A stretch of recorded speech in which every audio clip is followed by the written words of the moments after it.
Hello everyone, myself Pranjali Ratnaparki, age 28, from Nasik. My topic is You are what you think you are.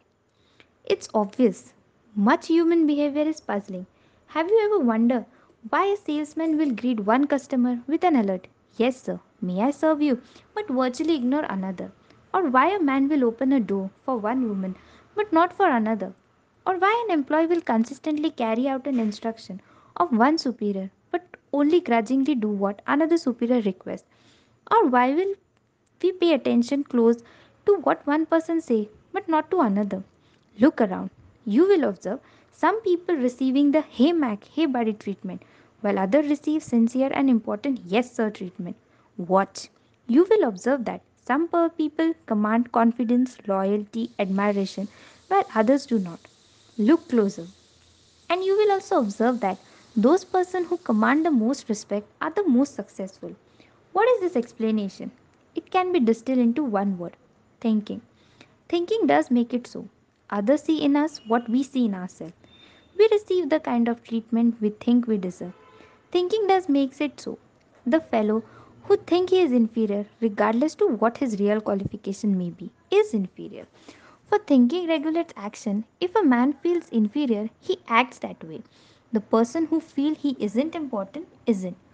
On the other hand, a fellow who really thinks he is equal to the task is. To be important, we must think we are important. Really think so. Then the other will think so too. Here again is the logic.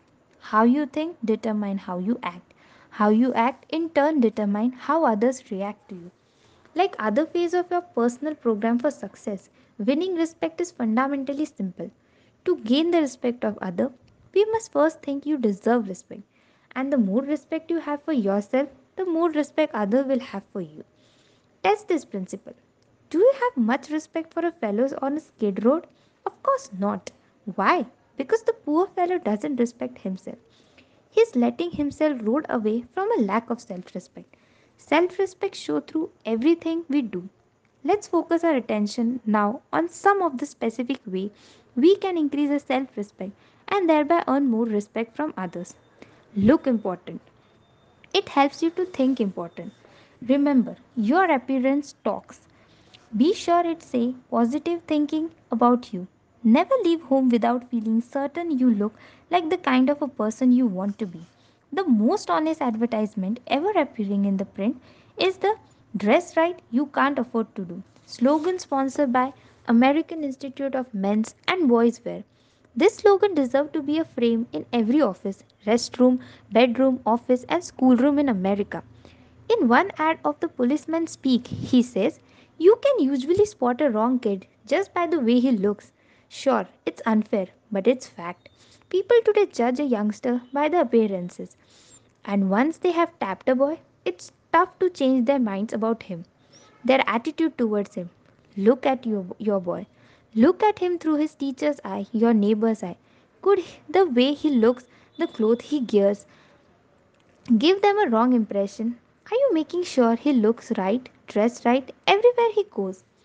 This advertisement, of course, refer primarily to children, but it can be applied to adults as well. In the sentence beginning with "looks," substitute the word yourself for him, yours for his superior, for teachers, and associate for neighbor, and reread the sentence.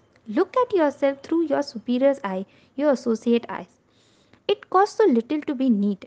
Take a slogan literally. Interpret it to say, "Dress right." It always pays. Remember, look important because it helps you to think important.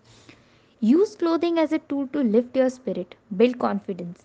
An old psychology professor of mine used to give this advice to students on the last minute preparation of final exam.